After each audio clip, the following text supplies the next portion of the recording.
If you've started public speaking today, you can't be expected to get a fee tomorrow. Unless you have a PhD, or you're really a thought leader, or you're an expert, or you've truly founded something. It's incredible where people think they're entitled just because they feel like they have something to say. The point is that you may be able to speak, but it doesn't mean you have something to say. And it might not be adding value. I'm not going to pretend and sit there and be like, oh, if you're a public speaker on day one, you should start charging. But I do think that you should ask for something in return. A testimonial, feedback, video content, introductions, networks where possible. Now in 2024, I'm building an app. In the beginning, am I expecting people to pay for the app? Am I expecting people to invest in it? Maybe, maybe not. But we're going to do 6 months of groundwork to get things moving.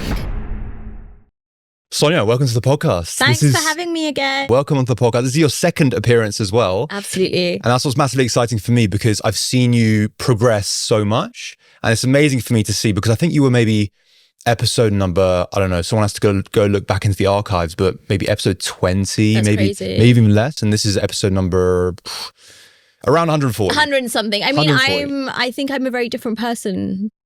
Okay, let's start with that. Why do you think that? How do you think it's progressed? So when we first met, it was 2020. Am I right in thinking so? Yeah. I had just lost my job. I had a bit of savings. I found a gap in the market and I thought, let me go start a business. And I did so, and I did it really successfully, or my version of success at least. And just so that anyone understands what my version of success was, I left a job that paid me very well in the tech consultancy space, and I started my own business. And I thought, right, what's the minimum I need to live? The minimum was what I had in my first real graduate salary, which was 30K a year. So I thought, right, if I can make 30K a year, I've made it. Like, I am successful. And I made 30K a year. And so that was my first version of success. A second version of success or defining factor for me was having that location and time freedom, which I also got because I was my own boss to some extent. And the third was just giving space to trying out new ideas. So I would say I've had very successful years. I've had a lot of failures too, which we can talk about.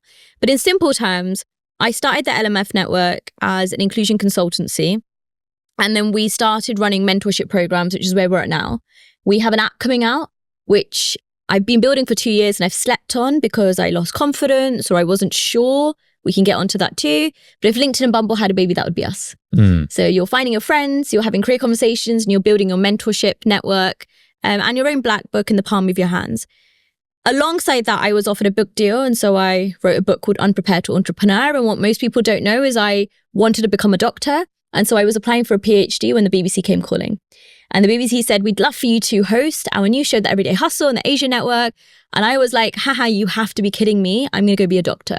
So the day that I did not get my PhD acceptance, I actually got a job offer from the BBC. A doctorate in what? So my thesis or my hypothesis very simply was finding out or investigating the reasons as to why South Asian women are falling off the career ladder.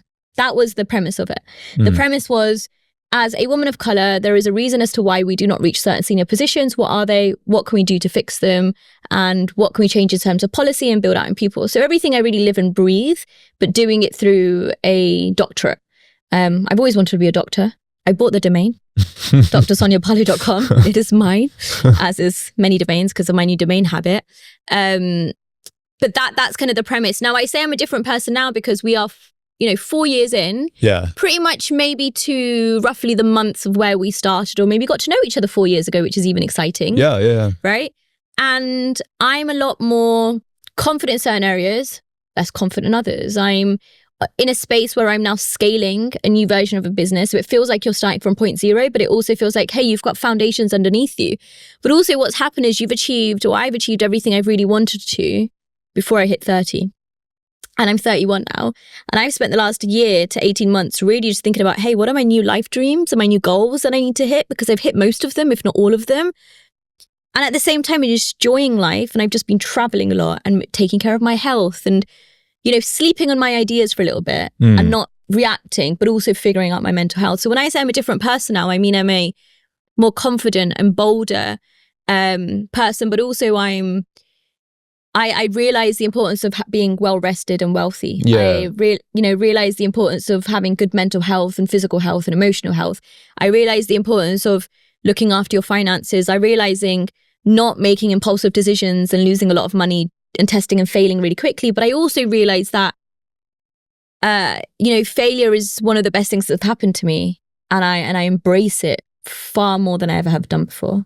Because that was I think when you walked into the studio, that was actually one of the first things I picked up about you. Because when we first spoke, like almost 4 years ago now, I think you were in a headspace of like uncertainty, some disbelief, and also like, have I made a mistake here?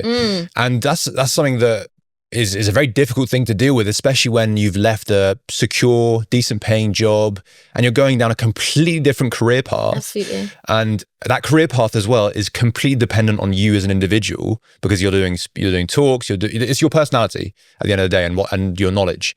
So I think that's the first thing I sort of picked up, is that energy of like, maybe like healthier mental space. I don't know if you can, Well, thank you for that. That's great. It's great feedback. I am a big believer of feedback, so I really appreciate you saying that. For context to anyone listening, and I'm really happy to talk about this, I am a professional speaker. I get paid to stand on stages, to moderate panels, to lead industry discussions. That is a big part of my income stream and the job that I do, but I also work really hard for. It takes a lot of practice to be able to stand in front of 1,000 people and to engage them, direct them, lead them into conversation, memorize everything that's being said, manage a group of people, and then present, be that live or be that kind of on stage. The energy I came in with today was frustration. But I think I now, as an entrepreneur, have given myself the space to also allow myself to be frustrated and kind of sleep on it for a little bit. And that was because I did a really big professional gig in September 2023, and we're now in April 2024, and I still haven't been paid for it. And the old me wouldn't even be speaking about this. And the new me is like, hey, I've given you enough chance. I've sent you emails. I've even potentially got a legal team involved. I haven't baited you out on the internet. I've done everything I can to give you the benefit of the doubt. In hindsight, it's probably too long of a time to give you a benefit of the doubt, but we'll learn from that and move forward. But that's what I mean. I feel like I'm a different person. The old me would have said, I don't want to talk about this because I'm afraid of losing opportunities. The new me is like, if I don't speak about it, then I'm not practicing what I preach. And that's really dishonest. So I want to be authentic and I want to be real. But I also want to be able to take the time that I need to figure out stuff, and be that finances, physical health, mental space, or just pausing your business and saying, hey, right now I'm not kind of feeling it. So I'm going to take a break for 6 months and just go figure out who I am again. So tell me about that, because I think this is the aspect of like growing a personal brand that people don't really see. Is like, yeah, so it looks glamorous, and they kind of know the work of like, editing things and putting yourself out there, sending a lot of emails, cold outbounds and stuff like that. But I think what people don't see is like the whole sales cycle and the payment cycle in terms of like, because if you're running a business, normal business, some people pay invoices late. That's just the way it is. But if it's a moderately sized business, you still get paid at the end of the month. So that's fine. Absolutely. But if it's you, from what you're saying, is like, you did this event, you said September 2023, and they still haven't paid you. That could be like your livelihood. That is your livelihood. What am I talking about? It is my livelihood. I'm very blessed that I have enough financial security for me to be able to get by. However, that's because I have been in this business, or this way of business, since 2020, and I've understood that you have to look out for yourself before, and no one is going to save you.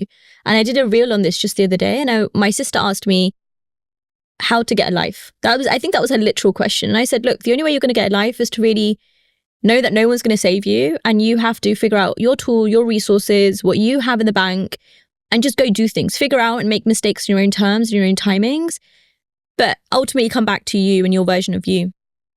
And going back to your kind of question in hand, in the beginning, I used to do work and not price myself accordingly. I used to do work and be really excited that somebody wants me to be there and not even charge a fee. I used to send invoices late, not just because of my ADHD, but also I was afraid that they weren't going to pay me, which makes absolutely no sense. I lived in this constant worry of, if I ask for too much, maybe I won't get the gig. And I'm really grateful that along the years, I wouldn't say it's just been me and my confidence that's boosted alone. I would say mentors, allies, cheerleaders, even getting feedback like what you've just shared has helped me to realize and come to a space where you're like, hey, not only do you deserve what you deserve, but if they're saying yes straight away, just go and ask for a little bit more. Go and ask for budgets. Make sure that you have a contract in place. Make sure you have payment plans. Make sure you're using maybe an online accounting tool so that your invoices are being shared automatically and follow-ups are being put forward. Make sure that you invest in a really good accountant, a really good legal team, and a very good dentist. Those are the three at this point, right? I think everyone needs in their black book. Yeah. Because them three people will change your life to some extent, you know? And I know now I have an accountant and a legal team on speed dial. And I'd say, look, I don't know how to navigate this. Can you help me? Yeah. Are you just in a position where you can give me some guidance as to resources? But also if I was to get you involved, how much does it cost? You try and do as much as you can yourself. But a big part of your role is chasing invoices and making sure you're being paid accordingly. If you don't know how much to be paid, there is a lot of information out there, but people are, to be honest, if you're, you know, it's kind of also on you if you're not doing the work. So go on Google and just type in what is the average payment for XYZ. Now, I would say, with all due respect, if you've started public speaking today, you can't be expected to get a fee tomorrow. It doesn't work like that. Unless you have a PhD, or you're really a thought leader, or you're an expert, or you've truly founded something. It's incredible where people think they're entitled just because they feel like they have something to say. The point is that you may be able to speak, but it doesn't mean you have something to say. And it might not be adding value. So I'm not going to pretend and sit there and be like, oh, if you're a public speaker on day one, you should start charging. I don't think that. But I do think that you should ask for something in return. Right. A testimonial, feedback, video content, introductions, networks where possible, right? And then if you are in a position where you're building a personal brand or you're selling any kind of services, go and see what the benchmark is. Go and ask people in the industry what they've started out with and what the ranges are. Ask for budgets. Make sure you have a portfolio so you can prove your receipts and say, this is why I'm worth X, Y, Z. But also, if if possible, get an agent or a manager who does all of that for you, so that not only are you not the baddie, but also so that you understand how much they price you. So my pricing really changed after I had people become my agents and managers, because what I was pricing myself, I kid you not, was about a 10th of what they were pricing me. And I was like, hey, you're an external person that has so much faith in me and my abilities that you're pricing me that much. I really need to go look into the mirror and be like, Sonya, are you okay? Because you're clearly not thinking that good about yourself as other people are. Wait, so Sonya, so talk me through this, because I know some people listening to this are in the same position that you were like 4 years ago of wanting to become a public speaker. They feel like that's their calling. But like you're saying, if you start today, don't expect to be paid tomorrow unless you have those accolades that you just mentioned. How long were you doing it kind of for free, asking for those testimonials, asking for that video footage before you got your first paid gig? Yeah, I think it's a great question. So what I would say, just in clarity, I never went out to be a public speaker. I went out to run a business. At the same time, public speaking is something that's very natural to me. And so though I had that muscle, I hadn't strengthened it. And so I've spent lots of years strengthening that muscle, right? I think public speaking itself is a tool. It's a muscle. It's something you have to constantly work on. I don't public speak on everything. I only public speak on, let's say, 5 maximum topic and umbrella topics. And when I do my workshops, I talk about that. And I talk about, look, if you were to do a Venn diagram, and I'm happy to send this to anyone who's interested, in one part of the Venn diagram, in one circle, it's Sonya, like who you are and what you can, who you would like to be. On the other part, it's everything in the world that you can talk about. And in the middle, it's maybe your 5 hashtags or umbrella terms. So entrepreneurship, confidence and careers, technology, travel, and personal brand. Let's just say those are my 5, okay? That's the only umbrella terms that I'm speaking on. I don't speak about things that I don't know about, like music. I'm not going to speak on a panel about music because I don't really know much about it, nor am I expecting to be paid in that capacity, because there are people who are far better and more experienced than you, whose space you are then taking up, and that's not fair either, in my eyes. But to answer your question, so I never kind of went out to be a public speaker. It happened to me naturally. But I would say, for context, I worked a full-time job role until 2019. In 2018, I started LMF Network as a brunch club. And at no point did I even think it was going to be as successful as it is, because the first 3 brunches, nobody came. And that was the premise of our business. We did brunches every other month, and then we started doing events in the evenings, which I was absolutely not paid for. They were just a point of bringing community together. We then started doing workshops externally, which again was not paid for, because I was building my side hustle on somebody else's salary. So I had a salary coming in, and also I didn't know you could be charged for this. I lost my job October 2020. 2019. Of that same year, January 2019, I did 2 gigs. One was for Royal Mail and one was for Santander. None of them paid me. I didn't even know you could get paid. They already knew that they were kind of getting you for free. There was no disputes or anything. They paid me in train tickets and sandwiches. And at that point, I was like, oh my God, you want to buy me a sandwich? I would take it. Obviously, that's a whole very different me, right? Because you didn't know that you could get paid for any of this. Yeah. So 2019, January, my first 2 gigs were for Royal Mail and Santander. They did not pay me. They paid me in expenses and food. Okay. I then did work outside of that while I was having my full-time job. I lost my job in 2019, October.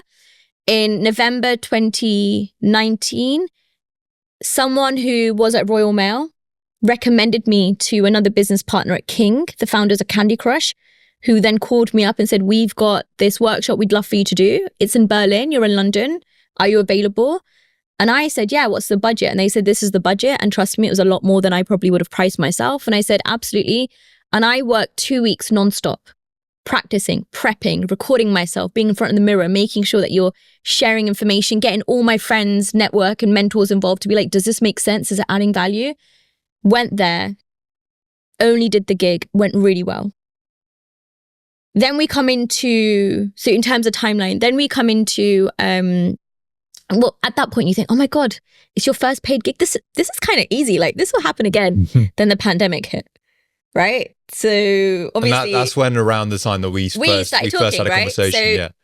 So Jan, Feb, March, didn't really get paid for much. April obviously didn't get paid for much because all the budgets went. So I did a lot of skill swapping. And at that point I didn't have social media. So I started social media in Jan 2020. Right? I did skill swapping, I did workshops, I did testimonials, I did feedback. I would say for about 6 months, unpaid. And when I mean unpaid, it was unpaid. It was jumping on Zoom. It was talking to people. It was at the same time building up the LMF network, but we didn't charge because people were going through a crappy time. So I was like, hey, I just want to be there to help you. And can I go on that very quickly? Yeah. Because I know loads of people, 6 months not being paid for something, they would have given up. What kept you going at that point? When you've got nothing to lose, you've got nothing to lose. Did you have nothing to lose? There's always something. There's something to lose. There is, I guess, why I said like loads of people would stop is because they know they can go back and get paid for a job, right? Yeah. So like what you're losing there is really like stable income, but also like your own, I guess, value on yourself that you put on yourself, right? But at the same time, you're learning new skills. Yeah. So though I wasn't being paid a monetary value, in all cases, I'd have the odd £100 for a workshop here, right? I'd have the odd £200 here to do a consultancy job. And I was getting introductions to tenders, to bids, to proposals that I would have never had before. And I was working on my bidding skills, my entrepreneurial skills, learning how to do a business, my writing skills. So for me, it was an investment. Remember, I had savings, firstly. That's really important to note, is I had savings. We were in the pandemic and I was very fortunate to be living at my parents' house. And it's not to say, look, in a South Asian family, we definitely do contribute to the house. It's not to say it was free, but I wasn't paying rent in the same way. The other thing was, it's like when you come out of university, you actually have zero, but you're still willing to hustle to get something that you're excited about. So I had that similar mentality. Put it this way, those 6 months of unpaid investment in myself has really built me up for the other 3 years where I could recoup that money. I remember in the beginning, I told you my first year, I had to make 30K. That was it. That was the number. Yeah, I remember. I made 30K. But I spent 6 months of investing in myself.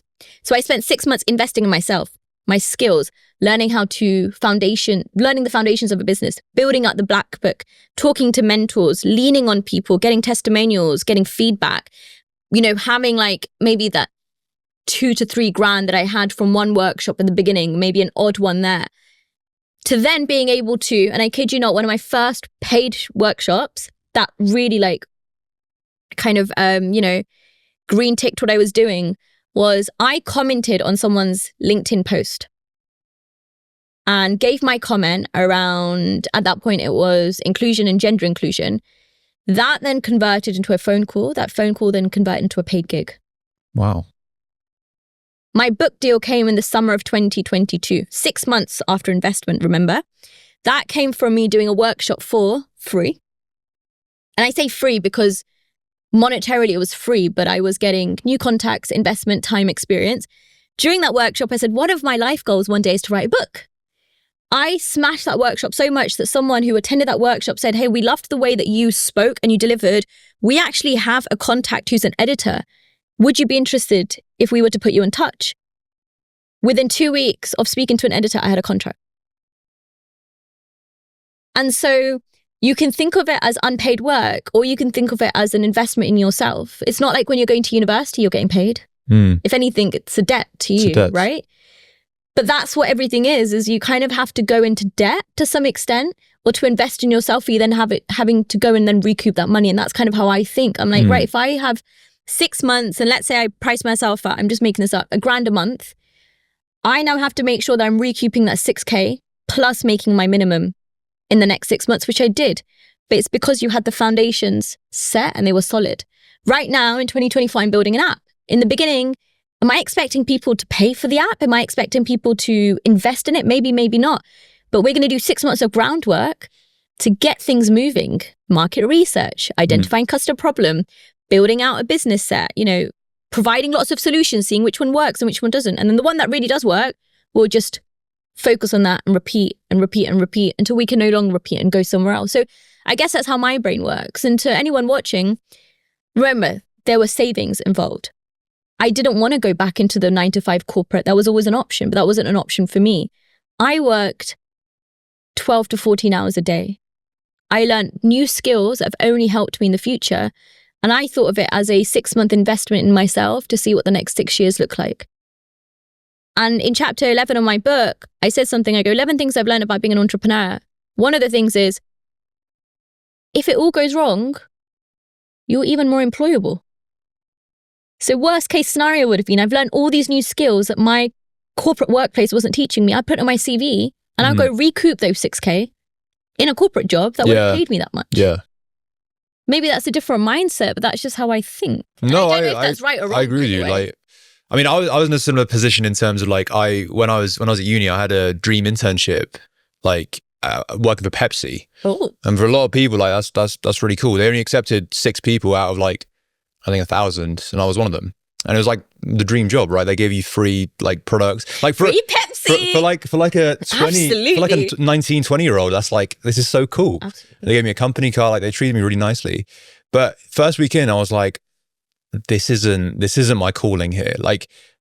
It's fun, it's nice. I'm meeting some cool people, but I want to spend this summer building a business that I want to now grow while I'm at university. So I left. My parents were very angry with me. I left, and I did that. The business eventually failed, but I got so many skills from the back of that eventually, when I did go into sort of grad roles and stuff, I was more employable. Yeah. So that's the flip side of it. Absolutely. And can I just kind of jump in there? Listen, people want to be entrepreneurs. They want to be business people. 1 in 4 people want to start a business. They think they're going to get rich quick. The reality is that most founders don't pay themselves for the first 3 years. So you're talking about me not paying myself for 6 months. Most founders don't pay themselves for 3 years. And if they do pay themselves, it's the most minimal to even get there. Or it's 12.5K a year because that's what's tax efficient, right? And so when you are investing in yourself and your hustle and your idea, you have to make yourself believe that it's going to work. I am delusional. And I only say that with confidence now because a couple of years ago, someone called me delusional. I was like, I am not delusional. And now I'm like, no, I really think we're all really delusional. am. I think we're all delusional. I really am if I'm sitting here saying things I'm saying. But listen, that 6 months of investment has really helped me grow into a point now where I'm now able to take 6 months pause to go traveling. I'm able to take 6 months to know that actually I'm not behind in my hustle, but I'm investing in myself. And it's just about flipping your mindset. And we're in April now. I have been traveling since November 2023. Yeah, she's not lying. It's been very difficult to pin you down for this podcast. This is my second or third full week in the UK this year. Because I can. because I worked my calendar. But that doesn't mean that when I was in Singapore, I wasn't answering emails or calls at 10 p.m. I was, absolutely. But it's my choice, right? Mm-hmm. The difference is there is, to your story, you went into Pepsi and you kind of wanted to build out your own business. When I went into the corporate world, I only wanted to be in corporate, and I lost my identity, and I was a corporate robot, and I thought that I'd made it. And I didn't know, I guess I lost a sense of self, in the sense of when I was younger, I was really entrepreneurial and like creative and a problem solver.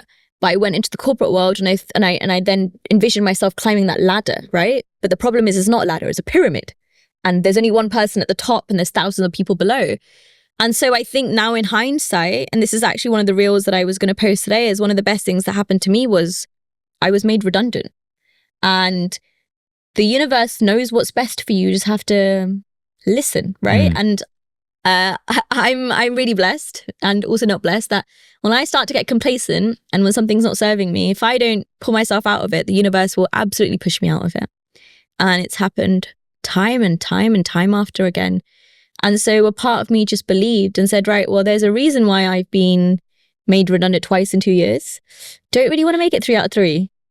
What's the worst that can happen if you give yourself a shot just to figure something out?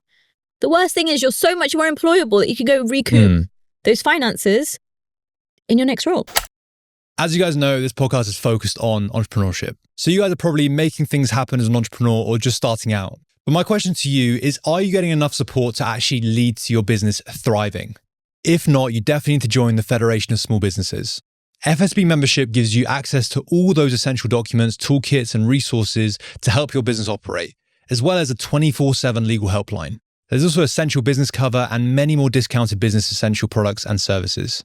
There's also a ton of events every month, both online and in person, for you to network with other small business owners across the UK. I speak from experience. Being an entrepreneur is amazing, but it can be pretty lonely at times. As part of FSB, you'll gain more than just your membership. You'll be part of a community that supports you.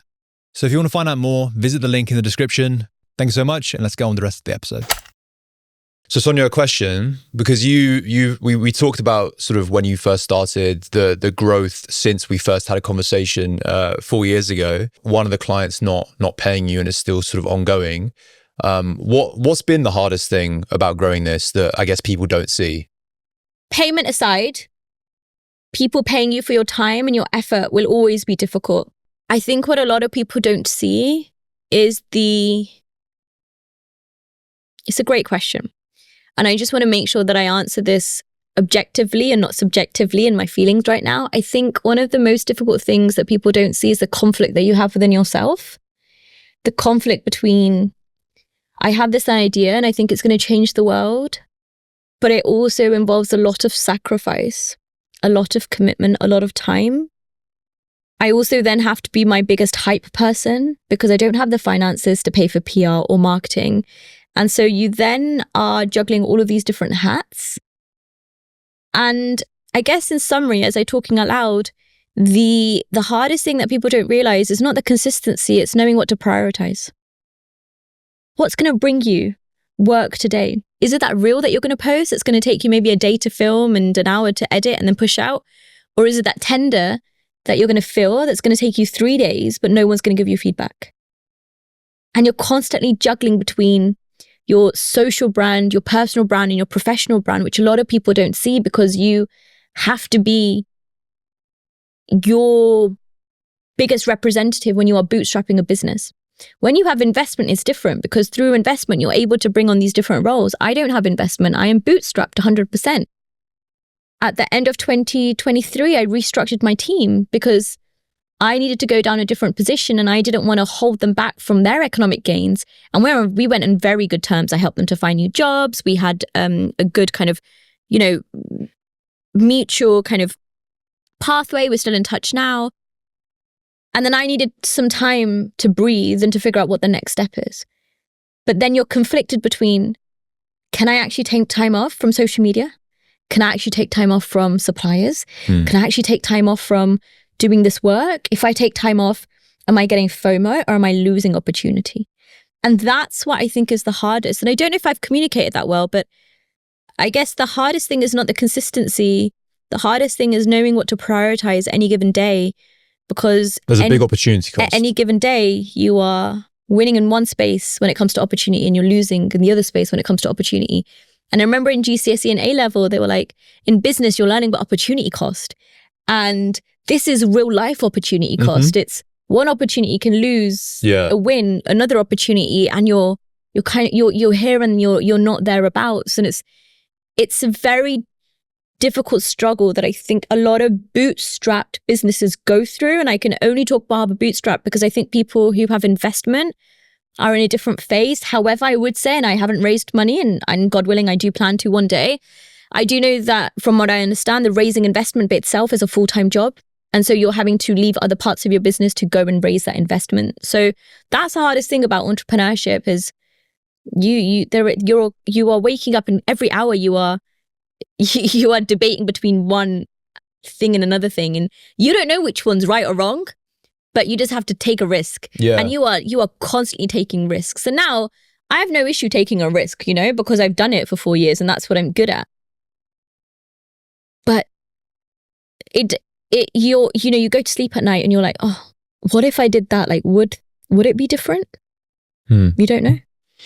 But you're right. Like, even like running a bootstrap business that's not like a speaking thing, it's completely correct, because you don't know what's going to deliver the results, and experimentation takes time, takes money. So it is very tough. The question I want to ask you though is, given you've been doing it for so long and you've been doing this level of experimentation, what's delivered you the most results? I have. Now let me tell you what I mean by that. It's so funny, right? So prior to recording, we were talking about the podcast experience, and I started a podcast last year. I put investment into it with a studio that absolutely did not deliver. I put investment into it from an editor who did not deliver. And that's not to say that they didn't do their work. Maybe I wasn't great at also providing guidance or kind of being a leader, right? So those are skills that I also need to work on too. But I guess my point is that when I took it back into me, my vocal speech, knowing how to direct the conversation, keeping it short rather than like long form to, 20 minutes versus like 90 minutes, cutting it in the way that suits me, and also just having fun with the creative process, I have seen stealth growth in the last few months compared to a year of 2023. I have seen more growth in 4 months of 2024 compared to 12 months of 2023, because I have taken the chase of the output away. So let me reframe it. I have stopped focusing on the output and chasing the likes, and I have started focusing on the creative process and enjoying the journey once again. And that comes out in what you produce, be that with clients, be that with suppliers, be that with content, be that with public speaking. Hopefully that makes sense. So in summary to your question, what's really made a biggest impact, it's not worrying about what the output is, in the sense of you want it to add value and you definitely don't want it to be noisy, and you know who your customer is. But what I'm not looking for is like the number of likes I get, right? Or the number of hearts I get. What I am looking for is that puts me in a position where my market, which is the more corporate professional sphere, see me. And it drives opportunity, and it definitely does. The creative process of, hey, let's just have fun and see what good looks like. I get a lot of feedback now, especially from women being like, hey, we love the fact that you just show up as you are online because it makes us feel more confident. And that's what I'm trying to put out. The one thing I would just correct you, if that's okay, because you said a speaking business. The speaking business is one part of our income stream, right? So the LMF Network, which is the kind of the brand that I run, let's put it that way, we're a consultancy. So we support companies that are more strategically inclusive and providing with the end-to-end solution. So, in March, I was in New York. In February, I was in Qatar.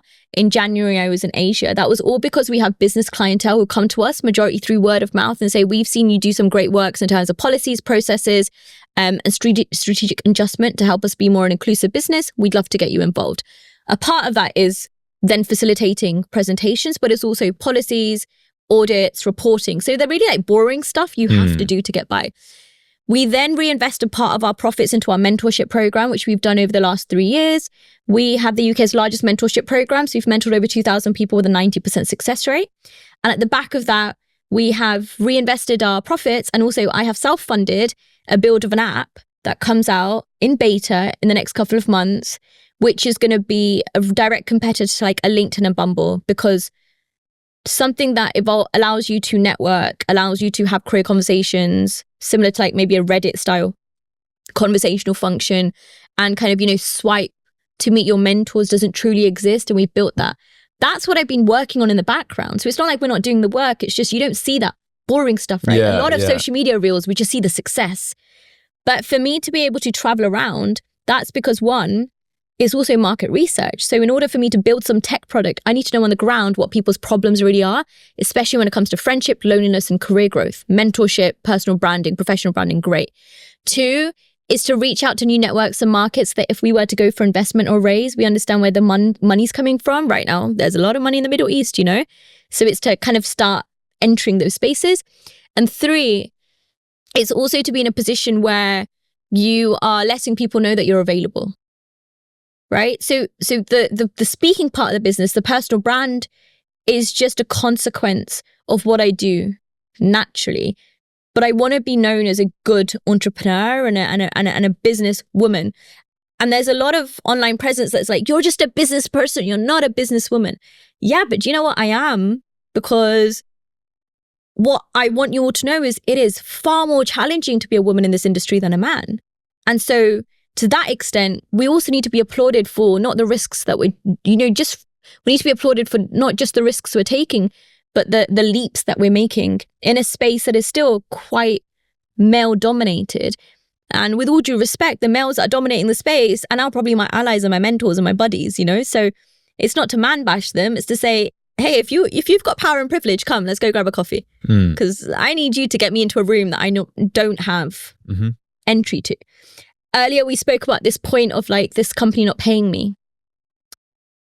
The only reason I have the confidence now to talk about that publicly is because my allies, regardless of their gender and their identity, have said, we will back you if you were to go public. This is the approach you should take. This is the email that you should send. Now. It's public. I haven't named them. You haven't named them. That's true. Not yet. That's true. But that doesn't mean I won't. That just means I'm giving them a couple of weeks. So I don't know when this comes out, but let's see how it transpires, right? Yeah. In the background. Yeah. But, you know, mentorship, allyship, having a good network, and having people even like yourself who not only believe in you, but have followed your journey and said, hey, we see the growth is really important, because as a founder, you find yourself going down this like rabbit hole and you forget what you don't know. And you think that, oh my God, no one's watching, no one's looking, no one's reading, no one's like vibing, they don't get it. Oh my gosh, like they don't care. Everything's going to fall apart. So you have these days where you wake up, you're like, I am on top of the world, I'm going to smash it. And then 3 minutes later, you're like, I forgot to email that supplier. I've maybe lost that gig. Oh my God, I need to send that proposal. Oh, I need to put a reel out. Oh my God, there's an invoice I need to chase. I haven't even had breakfast yet, you know, I need to really figure that out. Or when am I going to go on a run? There's all these like small, minute things that people don't realize. Because you don't have a routine, because you don't have a schedule, because you don't know what your priority list is. And that's kind of the most complicated thing. And me, being me, and also, you know, having a beautiful chronic migraine and ADHD brain, it's just elevated, which in itself just makes me feel more special at times. I think that's an amazing note to end on, Sonya. Oh my God, we haven't finished. Stop. Really? Yeah, we've reached the limit. Oh, I'm so sorry. I speak so much. Nah, but it's good. It leaves room for a part 3, hopefully in a couple years' time. Oh my God. So let me ask you a question before we end. All right. You have obviously seen my journey over the last 3 years, 4 years, sorry. Let me throw it back to you and say, if we do this again, let's say in another 4 years, where would you like yourself to be in that That's time? a really good question. In terms of this podcast, I mean, hopefully people can see it, but I've invested a lot of time, effort, and my own money as well into growing it. You know, all this equipment is mine. This space, you know, I rent it out and things like that. Hire a team around it. So I'm very, very focused on the quality of this content now, just because the people listening have been following the journey for a while, and I feel like I kind of owe it to them because, you know, they really enjoy these sort of episodes. I want this to be the largest in the UK, if not like the world, in terms of a podcast that's focused on young entrepreneurship. There's a lot of toxic information out there, probably from what the stuff you said in terms of like, it's the forward-facing stuff of like what it's like running a business. It's the happy reels, it's the happy like TikToks of like day in the life of a business owner. Those day in the life of the business owners, I guarantee you that's not the actual day of the life. No. It's just like and also, the fun things absolutely. of what it's like growing and a business. also the extra crying ones. Like Exactly. if you're super crying, I've never thought of recording myself if I'm tearing up. You know what I mean?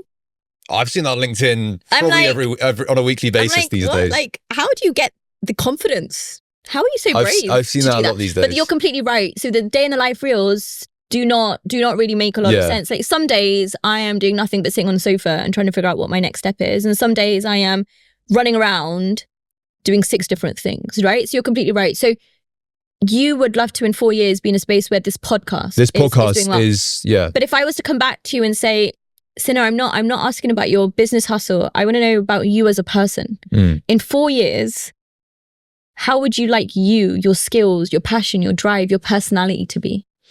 I like the flexibility that this brings me. So I enjoy freedom. For me, I want to increase that in my life. So that's like number one. And also, I learn a ton from people like yourself. So that's why I want to carry this on. Is yes, because the views or whatever, but also because I realistically really enjoy. Like for a long time, no one was watching this. Like that's the thing. And that's okay. So yeah, of course it's okay because I'm getting value from it. So I want to continue learning. Can I tell you a secret that a lot of people won't tell you? And I truly believe this, right? Someone is always reading, someone is always listening, someone is always watching. They are. And when you believe in that, you know that your life will change. Most of my work that comes in does not come in from someone who follows me or someone that has liked something or that someone is even a mutual connection. It has come in through individuals that, I kid you not. So in 2020, I was named as Monkey's International Woman of the Year based off a selfie that I posted where I was smiling. Someone liked that selfie, went and did a deep dive into me and were like, you've got a great story. In 2023, I was asked by the civil service to host one of their events, and to this day, it's been the most engaged that they've ever had. The person who found me was not connected to me. They saw something that I posted online, liked my energy, got in touch. Just yesterday, I posted a reel about a clip from my TED Talk. 2 hours later, I got a message from a marketing campaign who's working on L'Oreal on LinkedIn to say, we'd love to work with you. They didn't like, they didn't comment, they didn't share. I didn't even think they cared, right? So I love the fact that you can be honest to be like, in the beginning, nobody was relating to it. I know. I mean, people were, like, but yeah, I'm obviously exaggerating. No, but the public doesn't, right? Yeah. The public thinks, oh, unless you get like 1 million followers, you've made it. Absolutely not. You know, someone is always watching, reading and listening. Yeah, you're right. You just have to be brave enough to put yourself out there that add value. You're completely right. We can't have any more noisy content. I'm sorry. It's just, it's tiring. It's just noise for the sake of noise. But that's in answer to your question before. The purpose of this podcast and why I want to grow it is because I felt like there wasn't really a voice out there that sort of showed the honest stories of what it's like being a young business owner in the UK and the world. Because all the information is on like TikTok, Instagram, some like toxic corners of LinkedIn. So I feel like that's why this is my calling in terms of like showcasing stories like yours, showcasing other people's stories, because I think that otherwise it sets young people up for a lot of just like anxiety, honestly, because they compare themselves to that, and that's just not the realistic image. I think it's a great point you've made. It doesn't say failure is really important. Failure, I think of failing like scientists think of failing, in the sense of like failing just means you're one step towards figuring out what really does work. So the quicker you fail, the better you fail. It's going to be, helpful to you. But you're completely right. A lot of social media just emphasizes and perpetuates anxiety. And as an entrepreneur founder, you have a lot of anxiety.